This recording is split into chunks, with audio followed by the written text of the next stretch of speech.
على سيد الأنبياء والمرسلين وعلى آله وأصحابه أجمعين.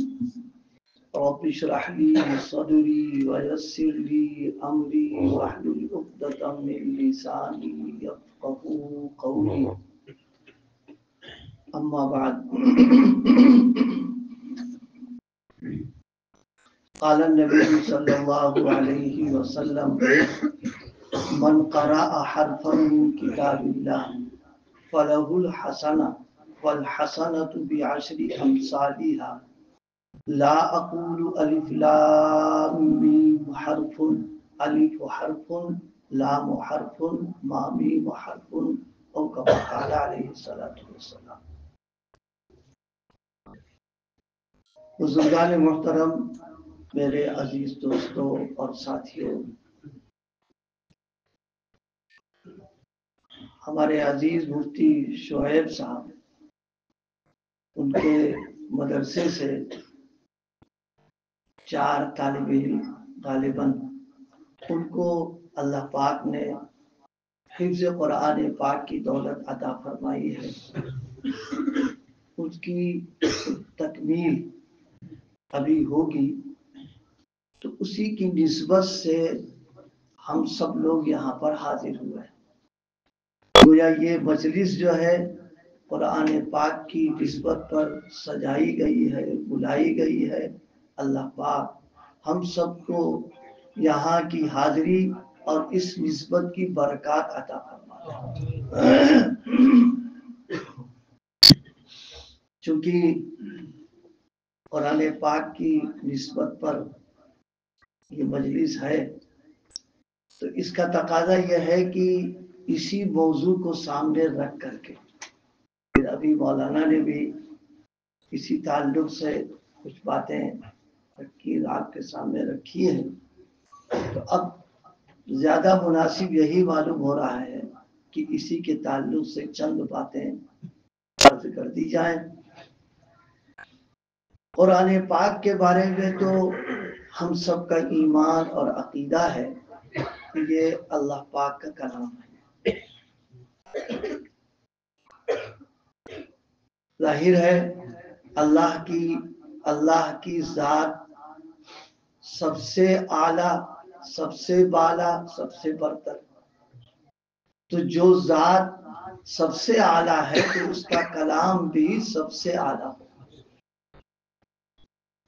پھر اسی کے ساتھ اس وقت ایک بات جو توجہ دلانے کی خاص طور پر عرض کرنا ہے، اپنے حفاظ کو مخاطب اور اسی کے ساتھ آپ سب حضرات سے عرض کرنا ہے.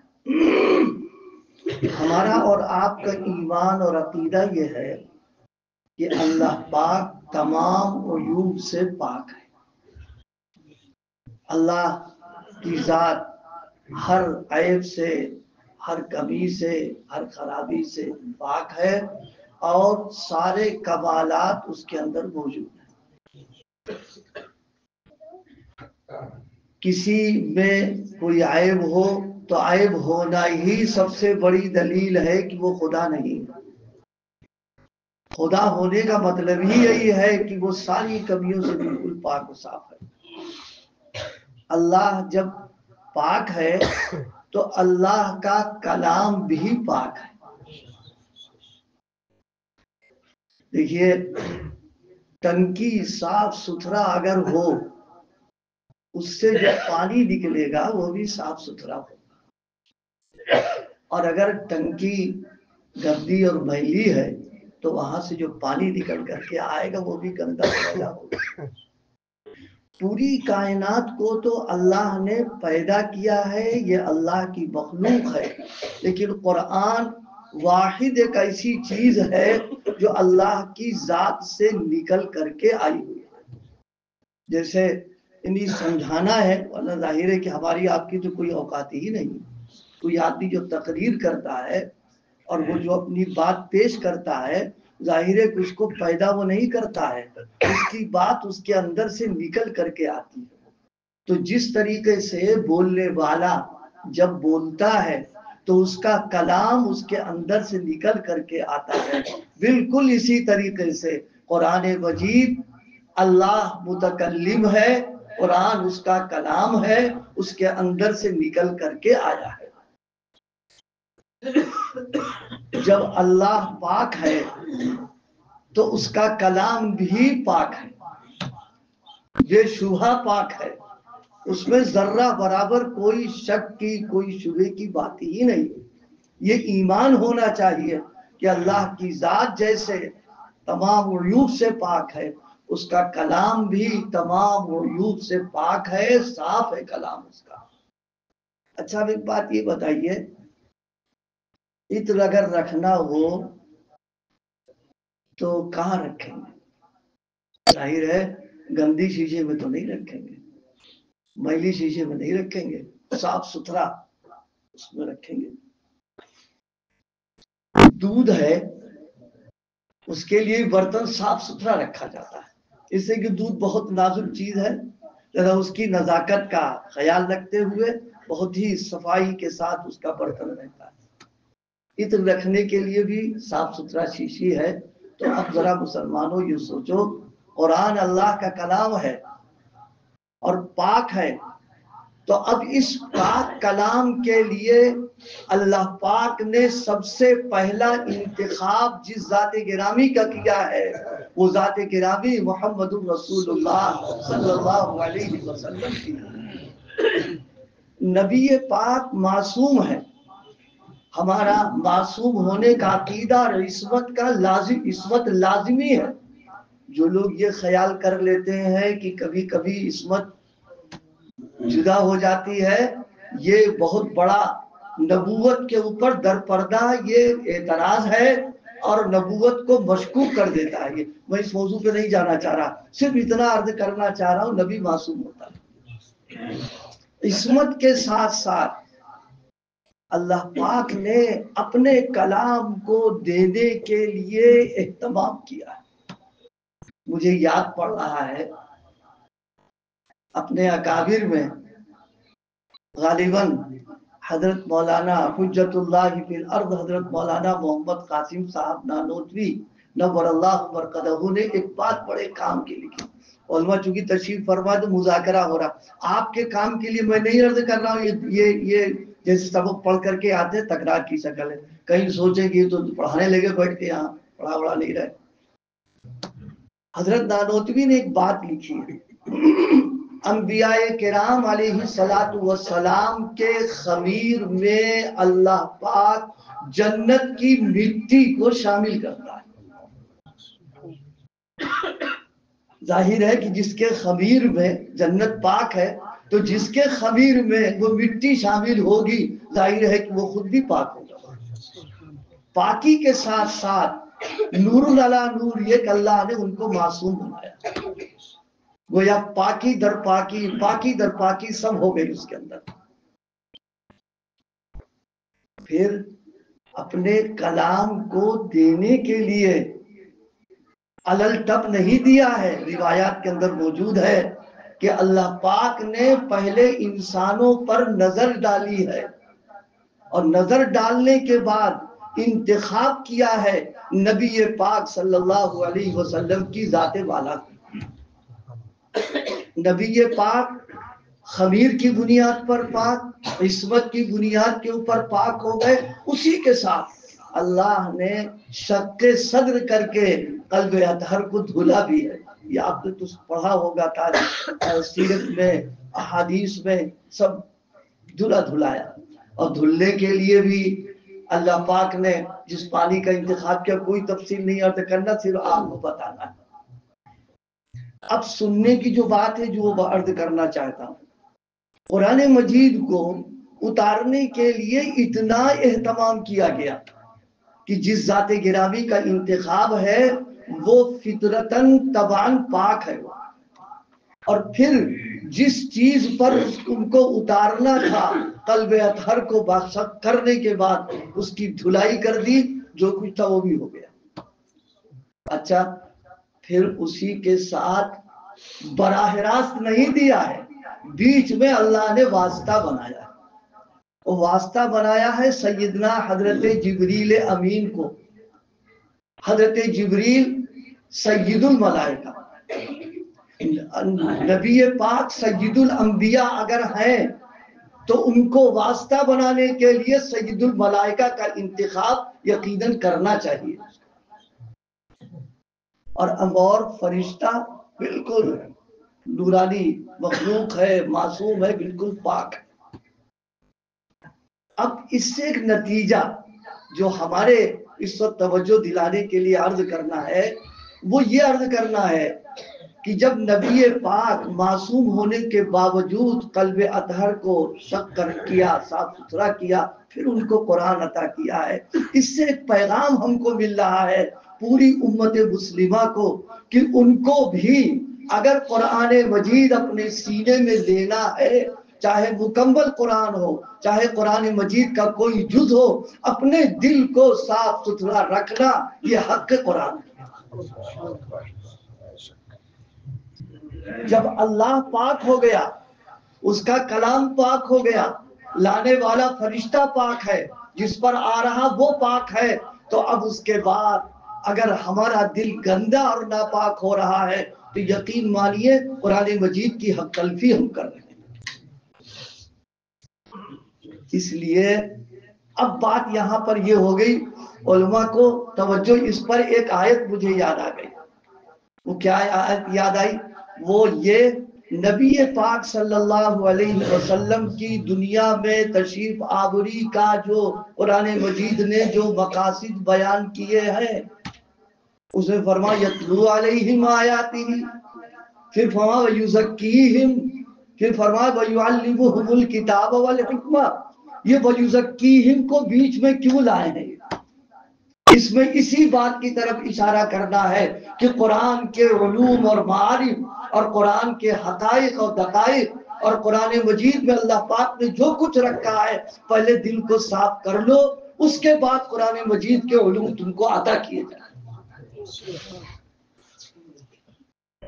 اسی لیے علامہ عبد الوہاب شعرانی نے ایک بات لکھی ہے، فرمایا کہ جس آدمی کے سینے میں قرآن ہو اور اس کے بعد جھوٹ بولتا ہے، دھوکہ دیتا ہے، غلط بیانی کرتا ہے، زبان کے گناہ کا ارتکاب کر رہا ہے، تو قرآن دل میں بولتا ہے او بے حیا، مجھ کو اپنے سینے میں رکھ کر کے تو یہ گناہ کر رہا ہے، تو اسلام میرا حق تھا کہ اپنا سینہ، اپنا دل، اپنی زبان بالکل تم صاف ستھرا رکھے۔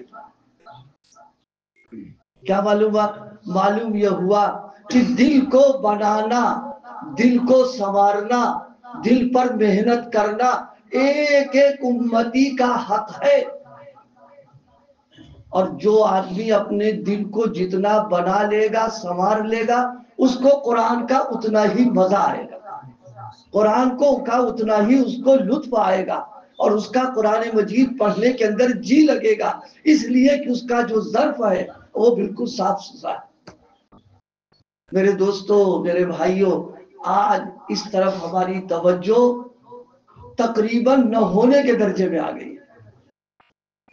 ہماری فکر اس کی ہوتی ہے کہ ہمارا ظاہر، ہمارا لباس، ہمارے کپڑے، ہمارے بال، ہمارے اعضاء صاف ستھرا رہیں، پاک رہیں، ناپاک نہ ہو، میلے نہ ہو، گندے نہ ہو، لیکن دل، ہم اس کی کتنی محنت کر رہے ہیں، ہم دل کو بنانے کی، سنوارنے کی ہم کتنی فکر کر رہے ہیں کہ ہمارا دل قرآن کے لائق ہو جائے، ہمارا دل اللہ کے لائق ہو جائے۔ صوفیہ کے یہاں ایک روایت ہے، وہ روایت کوئی کمزور نہیں ہے، لیکن حضرات صوفیہ اس کو زیادہ بیان کرتے ہیں، اس لیے میں نے بات عرض کی۔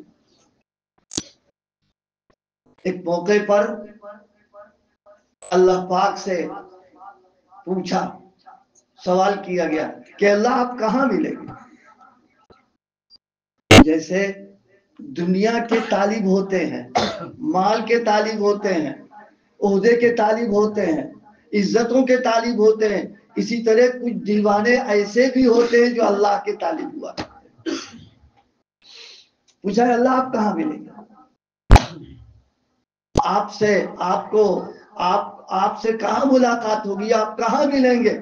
تو فرمایا انا عند منکسرۃ القلوب، جن لوگوں کے دل ٹوٹے ہوئے ہیں میں اس دل میں آتا ہوں۔ دل کا ٹوٹنا کیا ہے؟ دل کا ٹوٹنا اپنی خواہشات، گناہوں کے تقاضے، گندے گندے خیالات اور جناب والا نفسانی جتنی چاہتے ہیں ان سب چاہتوں کو اللہ کے لیے قربان کر دیتا ہے، تو پھر آدمی کا اندر سے جی ٹوٹنے لگتا ہے۔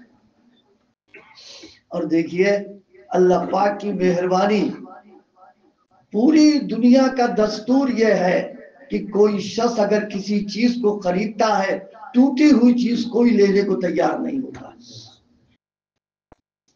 آپ کوئی کوٹھی بنگلہ خریدنے کے لیے جائیں، ٹوٹا نہیں، صرف اس میں بال پڑ جائے، وہ ذرا سا کریک ہو جائے، آپ لینے کو تیار نہیں ہوں گے۔ سونا چاندی ہیرا آپ لینے کے لیے جائیں، اس میں ذرا سا بال پڑا ہوا آپ لینے کو بالکل تیار نہیں ہوں گے۔ لیکن کائنات کا جو خالق اور مالک ہے، اس کے یہاں اگر کسی چیز کی قیمت ہے تو ٹوٹے ہوئے دل کی قیمت ہے۔ جب دل ٹوٹ جاتا ہے تو اللہ فرماتا ہے کہ اب یہ میرے لائق ہو چکا ہے۔ اس لیے میرے دوستوں، میرے بھائیوں، ہمیں اور آپ کو اپنے دل کے سدھارنے کی، سنوارنے کی، بنانے کی فکر کرنا، اور پوری دنیا کا آج کے دور میں جو بد امنی، بے چینی، بے سکونی، بے راحتی جو کچھ ہے، اس کی بنیاد صرف یہی ہے کہ اندر کا بگاڑ ہے ہمارا۔ جب دل بگڑتا ہے تو سب بات خراب ہو جاتی ہے۔ نبی پاک صلی اللہ علیہ وسلم نے فرمایا کہ دیکھو تمہارے جسم میں گوشت کا ایک لوتھڑا ہے، اذا صلحت صلح الجسد کلہ واذا فسدت فسد الجسد کلہ الا وہی القلب۔ فرمایا کہ وہ دل ہے۔ اسی لیے انبیاء کرام علیہ السلام جب دنیا میں تشریف لائے ہیں تو لانے کے بعد میں انہوں نے دلوں کے ہی بنانے کی سب سے پہلے محنت کی۔ اور ہم آپ سے عرض کریں، دل ایک ایسی چیز ہے کہ انسان کے دل میں جو خیالات آئیں گے اس کے اثرات فوراً اس کے جسم پر، اس کے اعضاء پر، نقل و حرکت پر، بلکہ دنیا کی چیزوں پر پڑنے لگتے ہیں۔ مجھے دو واقعے یاد آ رہے ہیں، میں ایک سنا ہوا واقعہ۔ امام فخر الدین رازی تفسیر کبیر میں ایک واقعہ لکھا۔ نوشیروان مشہور بادشاہ شکار کے لیے گیا ہوا تھا۔ ظاہر ہے کہ شکار کا جو کام ہے وہ بہت پتا ماری کا کام ہے۔ کبھی کبھی تو ایسا ہوتا ہے کہ پورے دن بھاگ دوڑ کرتے رہے، کچھ نہ ملا اس کو، اور کبھی کبھی یہ ہوا کہ جاتی فوراً شکار مل گیا، کام بن گیا اس کا۔ اتفاق یہ کہ ساتھی آگے پیچھے ہو گئے اور بادشاہ اکیلا پڑ گیا۔ ظاہر ہے کہ جو آدمی جس کے خدام، نوکر، چاکر رہتے ہو اور وہ اکیلا ہو جائے، اس کے لیے بہت بڑا مسئلہ ہو جاتا ہے ضروریات کے پورا کرنے کا۔ پھر تنہائی اس کے لیے بہت مضر ہو جاتی ہے اس وقت میں۔ یہ اکیلا ہو گیا۔ اسی بیچ میں اس کو پیاس لگ گئی۔ خادم تو تھے نہیں، پانی کا کوئی انتظام ساتھ میں نہیں ہے، اور جگہ ایسی تھی یہاں پانی کی کوئی بظاہر شکل نہیں نظر آ رہی تھی۔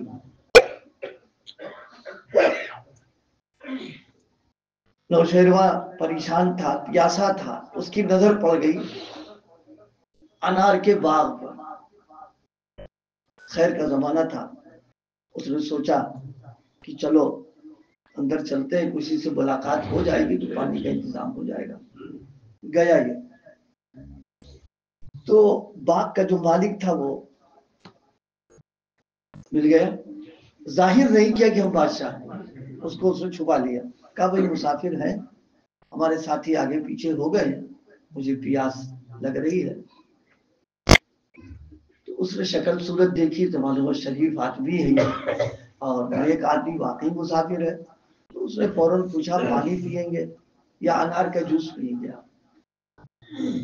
ظاہر کی بادشاہ پھلوں کا کھانے والا، اسی کا جوس پینے والا، تو اس کی تو مراد وہ پوری ہوئی۔ اس نے کہا بھائی اگر انار کا جوس مل جائے تو بہت اچھی بات ہے۔ اس نے کہا اچھی بات ہے۔ گیا لے کر کے آیا پورا گلاس جو کچھ ہو برتن بھر کے لے آیا پیا.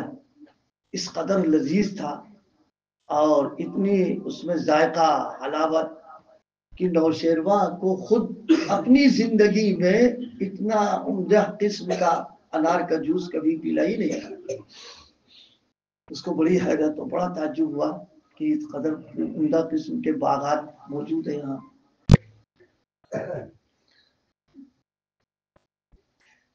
اب تقاضا اس نے کیا، کہا بھائی جا رہے ہیں، پتہ نہیں کب ملاقات ہو، ایک گلاس لا کے اور پلا دو.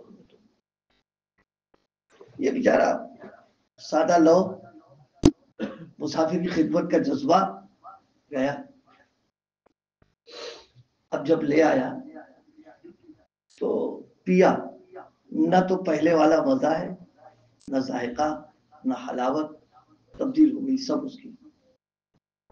اب اپنے ذہن میں سوچنے لگا یہ کیا ہو گیا، پہلی بار لائے تو کیفیت کچھ اور ہے، اب لے کر کے آئے ہیں تو کیفیت کچھ اور ہے، اور دوسرے یہ بھی پہلی بار گئے تھے تو جلدی سے آ گیا، اس بار تو کافی دیر ہو گئی تھی. یہ دونوں باتیں اس کو بڑی کھٹک ہو گئی. اس کو خود مسئلہ حل نہیں کر سکا. اس نے فوراً اسی سے کہا کہ بھئی ایک بات، دو باتیں پوچھنا ہے. کہا جا پوچھو کیا بات ہے. کہا کہ پہلے یہ بتاؤ کہ تم پہلی بار گئے تھے تو تم بہت جلدی آ گئے، اس بار تم بڑی دیر کر کے آئے، اور دوسری بات یہ کیا کسی اور درخت کا پھل لے کے آ گئے تھے کیا؟ تو اس نے کہا کہ نہیں کوئی بات نہیں، پہلی مرتبہ جس درخت سے توڑ کر کے لائے تھے دوبارہ بھی اسی سے لے کے آئے، اور تاخیر اس لیے ہوئی تھی کہ پہلی بار تو ایک انار توڑا یہ پورا گلاس بھر چکا تھا، اور دوبارہ جب وہ اسی درخت کا توڑتے ہیں تو وہ نکل ہی نہیں رہا، کئی بار توڑنا پڑ گیا تب جا کے بھر کے آئے تھے، دیر ہو گئی. اب یہ اور حیرانی میں پڑ گیا کہ وہاں قصہ کیا ہو گیا. کیونکہ ملک کا چلانے والا جو شخص ہوتا ہے اس کا دماغ بہت تیز ہوتا ہے، اس کی سوچ ہی بہت ہوتی ہے. سوچنے لگا کہ کیا بات ہے، حل نہیں کر پایا تو اس نے خود اسی سے پوچھا کہ بتاؤ یہ تبدیلی کیوں پیدا ہو گئی. تو اس نے بلا سوچے سمجھے اس نے چھوٹتے ہی کہا ایسا معلوم ہو رہا ہے کہ ہمارے بادشاہ کی نیت میں فطور پیدا ہو گیا. اب بادشاہ کی زندگی میں پہلی بات کہ دل کے ارادوں کے اثرات اتنا تیز اثر کر جاتے ہیں. ابھی بھی ظاہر نہیں کیا اس نے کہ ہم بادشاہ ہیں اور یہ ہے وہ ہے. اور فطور کیا ہوا تھا، فطور یہ ہو گیا تھا کہ اس نے دل میں ارادہ کیا تھا اگر خیریت سے پہنچ گئے، نظر غلط کر چلی گئی اس کے اوپر، اس پر قبضہ کر لیں گے. ایک ظلم کا ارادہ کیا ہے.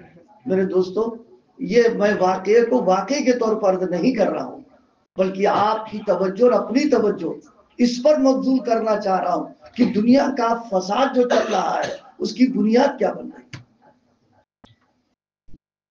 جب اس نے یہ سنا کہ نیت اور دل کے ارادے کی خرابی کی بات آ گئی تو اس نے نیت بدل دی بالکل، اور ارادہ یہ کر لیا تو ظلم ہے، یہ تو ہم اسی کے پاس رہنے دیں گے، ہم اس کو نہیں لیں گے. کہا اچھا ایک بار اور پلا دو اور پلا. اب گیا جیسے پہلی بار جلدی سے آیا پورا بھر کے پھر لے آیا، پیا، وہی ذائقہ آ گیا، وہی مزہ، اور وہی جناب اللہ اس میں لطف آیا اس کو. تو پوچھا یہ کئے کا انار، کہا ایک ہی انار کا ہے. کہا اچھا، کہا درخت کوئی دوسرا، کہا نہیں اسی درخت کا. تو کہا پھر کیا ہو گیا. یہ اسے فوراً کہا معلوم ہوتا اس کی نیت صحیح ہو گئی ہے. غور اس پر کرنا ہے. ایک بادشاہ وقت اور حاکم اس کے ارادوں میں جب غلطی پیدا ہو جاتی ہے تو اس کے اثرات مادیت تک پر آ جاتے ہیں، اس کی برکات ختم ہو جاتی ہے. یہ امت بھی دین کے معروف اور منکرات کے سلسلے میں اللہ نے اس کو ذمہ دار بنایا ہے. اگر اس کے دلوں کے اندر فساد پیدا ہو جائے گا، نیتوں کے اندر خرابی پیدا ہو جائے گی تو دنیا کے اندر فساد کا پھیلنا بالکل یقینی بات ہے، اس میں کوئی شبے کی بات ہے ہی نہیں۔ آج سب سے زیادہ ضرورت ہم اپنے علماء کو درد دل کے ساتھ مخاطب کر رہے ہیں اس بات پر کہ ہم اپنے آپ کو نبی کا وارث کہتے ہیں۔ آپ یہ بتائیے، نبی علیہ السلام یا انبیاء کرام کی وراثت کیا صرف علم کی تھی؟ ہرگز نہیں، علم کے ساتھ عمل کی بھی تھی، عمل کے ساتھ اخلاق کی بھی تھی، اور اس کے ساتھ دل کے بنانے کی محنت تھی۔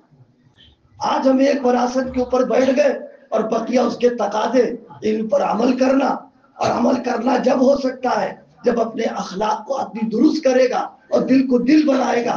اگر یہ وارثین اپنی ذمہ داری کو محسوس کر لیں تو ہم سمجھتے ہیں کہ معاشرے کی اصلاح بہت آسانی کے ساتھ ہو سکتی ہے۔ ہمارے جتنے اکابر تھے وہ علم کے پہاڑ تھے، علم کے سمندر تھے، لیکن اس کے باوجود انہوں نے سچا اپنے آپ کو نبی کا وارث بنانے کے لیے، تقاضوں کو پورا کرنے کے لیے اور دل کو دل بنانے کے لیے جوتیاں سیدھی کی ہے بزرگوں کی، اللہ والوں کی۔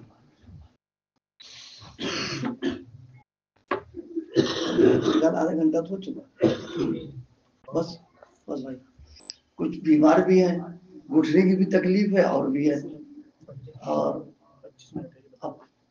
بس اب وہ آیت حدیث پڑھی نا، آپ سوچ رہے ہو بے جوڑ بیان کر دیا اس نے، پڑھا کچھ بیان کچھ کر دیا، نہیں، اس کا جوڑ بیان کر۔ جوڑ کیا ہے؟ فرمایا گیا ان هذه القلوب تصدع كما يصدع الحديد اذا اصابه الماء۔ فرمایا جیسے لوہا پانی کی صحبت میں اس کو اگر رکھا جائے تو پانی اس کے اوپر اثر ڈالتا ہے، 3 اثر ڈالے گا۔ سب سے پہلا اثر یہ ہوگا کہ پانی لوہے کی شکل صورت کو بدل دے گا، زنگ لگے گا کہ نہیں لگے گا؟ شکل بدل گئی اس کی، اور ایسی شکل بدل جاتی ہے کہ اب آدمی اپنا کپڑا بھی بچاتا ہے، اپنا ہاتھ بھی بچاتا ہے، کیونکہ زنگ آلود لوہے کو اگر کپڑا لگے تو کپڑا میلا، ہاتھ لگ جائے تو ہاتھ وہ ہو جائے گا، اگر کہیں چہرے پر لگ گیا تو اور گرد جم جائے گی آ کر کے۔ پانی کی صحبت یہ ناجنس ہے، اس کی صحبت کا ایک اثر یہ ہو گیا کہ لوہے کی کا شکل و صورت میں تبدیلی آ گئی، اور دوسرا اثر یہ ہوا کہ لوہے کی جو طاقت ہے، قوت ہے، وہ گھٹ جاتی ہے۔ نیا لوہا ہو اور آپ اس سریا کو توڑنا چاہیں، توڑنا تو بہت بڑی بات، اس کو گھما بھی نہیں سکتے آپ ہیں، لیکن پانی کی صحبت میں بیٹھنے کے بعد جب اس کے اوپر زنگ آ جاتا ہے تو اس کی طاقت اپنے آپ گھٹ جاتی ہے، اتنی کمزور ہو جاتی ہے کہ اب اس کو توڑنے کے لیے کسی آلے کی ضرورت نہیں، ہاتھ سے آپ اس کو توڑ سکتے ہیں۔ اور تیسرا نقصان یہ ہوتا ہے کہ لوہے کی قیمت گھٹ جاتی ہے۔ اگر ہزاروں کنٹل چل رہا ہوگا تو اس کو کباڑی خریدے گا چند پیسوں پہ آ کر کے۔ میری بات سمجھ میں آ گئی؟ جس طرح لوہا پانی کی صحبت میں، ناجنس کی صحبت میں بیٹھے گا، اسی طرح کوئی علم والا ہو، فضل والا ہو، اگر غلط صحبتوں کے اندر بیٹھے گا، اس کا علم اور فضل اس غلط صحبت کے اثرات سے بچا نہیں سکتا ہے، اس کے اوپر اثرات پڑیں گے۔ آپ نے وہ روایت پڑھی ہوگی، نبی پاک صلی اللہ علیہ وسلم نے فرمایا کہ علماء بعد ایسے آئیں گے جو دنیا داروں کے پاس جائیں گے اور ان کی نیت یہ ہوگی کہ ہم ان کو دین کا فائدہ پہنچائیں گے اور اپنے آپ کو ان کی دنیا داری سے بچا کر کے رہیں گے۔ یہ میں مفہوم عرض کر رہا ہوں۔ آپ صلی اللہ علیہ وسلم نے برجستہ اس کے بعد فرمائے تو ممکن ہی نہیں، خاردار بیری کا درخت اگر ہو اور آپ اس کے قریب جائیں کہ بیر کھا لیں اور کانٹوں سے صاف کرنا پڑے، یہ تو ممکن ہی نہیں، کانٹے چھپ کر کے رہیں گے۔ آپ نے فرمایا کہ تم صرف اس لیے جا رہے ہو کہ تاکہ جو ہے ان کو دین پہنچاؤ اور ان کی دنیا سے تم فاتح نقصان نہ پہنچے، ممکن ہی نہیں ہے۔ ان کے پاس جاؤ گے، اس کے اثرات پڑیں گے اس کے اوپر۔ کیا فرمایا؟ ان هذه القلوب، یہ دل زنگ آلود ہوتے ہیں، یہ نبی کا کمال ہے۔ کہ وہ مانوی چیزوں کو محسوس مثالوں سے سمجھا دیا کرتے ہیں. دل کا زنگ نہ ہمیں نظر آئے گا نہ آپ کو نظر آئے گا, کوئی نہیں دیکھ سکتا اس کو ہے. نبی پاک نے محسوس مثال دے دی لوہے اور پانی کی, اس سے فوراً یہ معلوم ہو گیا کہ جیسے لوہا زنگ آلود ہوتا ہے دل پر بھی زنگ لگ جاتا ہے. یہ موقع نہیں بہت لمبی تفصیلات دل پر لگنے کی کیا کیا علامت ہے. صحابہ کا ایسا ایمان, ایسا یقین, صحابہ کا ایسا اعتماد, آپ کی ایک ایک باتوں کو آمنا صدقنا کہہ دینا. ہم جیسے لوگ ہوتے کہتے ہیں یا رسول اللہ دل کا زنگ سمجھ میں نہیں آ رہا, وہ تو گوشت کا لتڑا ہے, خون آلود ہے, اس میں زنگ کیسے لگ سکتا ہے. لیکن نبی پاک نے جیسے ہی کہا صحابہ نے فوراً کہا وما جیلا اوہا یا رسول اللہ. حضور اس کا دیکھ بتا دیجیے آپ. یہ صحابہ کا احسان ہے. اگر نہ پوچھا ہوتا تو اول تو ہم اس زمانے کے انگوٹھا ٹیک پڑھے لکھے یقینی نہ کرتے, پھر آگے کیا مسئلہ پیش آتا وہ تک کی بات ہوتی. فوراً پوچھ لیا وما جیلا اوہا یا رسول اللہ, اے اللہ کے پیغمبر اس کا دیکھ بھال بتا. آپ نے کیا فرمایا؟ دو چیزیں ارشاد فرمایا. فرمایا کثرت ذکر الموت و تلاوت القرآن. فرمایا موت کو کثرت سے یاد کرنا, قرآن کی تلاوت کرنا. خوب اچھی طرح کان کھول کے سنیے, قرآن مجید کی تلاوت معنی سمجھ کر بھی ہو یا بغیر سمجھے ہو, دونوں ہی دل کے زنگ کو دور کرے. ہم یہ سوچ کے بیٹھ گئے کہ سمجھ کر پڑھیں گے تو فائدہ ملے گا اور بغیر سمجھے پڑھیں گے تو کوئی فائدہ نہ ہوگا. نہیں, میرے آقا نے فرمایا, حضور نے فرما دیا, کوئی شک کی بات نہیں رہی اس. اور ہم آپ سے پوچھیں, ایک آدمی نے اپنی زندگی میں سیب نہیں دیکھا, بادام نہیں دیکھا, کاجو نہیں دیکھا, اخروٹ نہیں دیکھا, مغزیات بالکل نہیں دیکھے, اور اس کو نشاستہ بنا کے کھلا دیا جائے. یہ ایسا سمجھ گیا نا, اس کو پیس پاس کر کے بگھار کے کھلا دیا جائے. آپ بتاؤ, وہ غریب جانتا نہیں کہ بادام کیا ہے, اس کا کیا فائدہ ہے, کاجو کا کیا فائدہ ہے, کچھ نہیں جانتا. تو کیا یہ سب مغزیات اندر جا کر کے اس لیے فائدہ نہیں پہنچائیں گے کہ کھانے والے کو پتہ ہی نہیں ہے, تو کیا فائدہ پہنچائیں گے؟ بات سمجھ میں آ گئی کہ نہیں آ گئی؟ یاد رکھو, جس طرح مادی چیزوں کے فوائد اور منافع کا جاننا کوئی ضروری نہیں, استعمال کریں گے وہ قریب اس کا فائدہ پہنچا دیتا ہے. تو قرآن مجید اگر بغیر سمجھ کر کے پڑھیں گے تو وہ کریم ہم کو انعام عطا فرمائے. اور ہم تو یہ کہتے ہیں کہ سمجھ کر پڑھنے پہ تو سب انعام دینے والے ہیں, اور بغیر سمجھ کر اگر کوئی دیتا ہے تو صرف وہی دیا کرتا ہے. یہ قرآن کا امتیاز ہے اور قرآن کی خصوصیت ہے کہ اعلان کر دیا اگر بغیر سمجھے پڑھنے ہوئے تو بھی عطا کر دیں گے ہم. سمجھ میں آ گیا آپ کی؟ کچھ ہوئے کی بات تو نہیں نا, بالکل صاف ستھرا مسئلہ ہے ہمارا ایمان, ہمارا یقین. اور جن لوگوں کا یہ ذہن ہے, ہم عرض کر دیں آپ سے, وہ امت کے خیر خواہ نہیں ہے, بدخواہ امت کے. کیوں؟ امت کا 99% طبقہ وہ ہے جو قرآن کے معنی اور مطالب سے ناواقف ہے. جاننے والے تو انگلیوں میں چند لوگ ہیں. اب آپ اگر یہ کہنا شروع کر دیں کہ صاحب بغیر سمجھے پڑھنے کا کوئی فائدہ نہیں ہے, تو وہ 99 کہاں چلے جائیں گے؟ قرآن سے رشتہ ان کا ختم ہو جائے گا. آپ امت کے خیر خواہ نہیں, آپ بدخواہ ہیں. اور علماء کے لیے ایک بات یاد آ رہی, آیت کریمہ یاد آ رہی بہت. یہ اس وقت میں کہہ دوں گا کہ کام کی بات ہے, یہ میرے شیخ کا فیض ہے جو میں اس وقت آپ کے سامنے عرض کر رہا ہوں. قرآن مجید کے تعلق سے بس بھائی اب زیادہ بیان کریں گے اپنے پر زیادتی ہو جائے گی. اتنا سمجھ میں آ گیا سب لوگوں کے؟ بس اب روایت میں پڑھ دیتا ہوں. من قرأ حرفا من کتاب اللہ, جو آدمی قرآن مجید کے ایک حرف کی تلاوت کرے, نبی پاک فرما رہے ہیں وہ ایک نیکی اور ایک نیکی کا ثواب 10.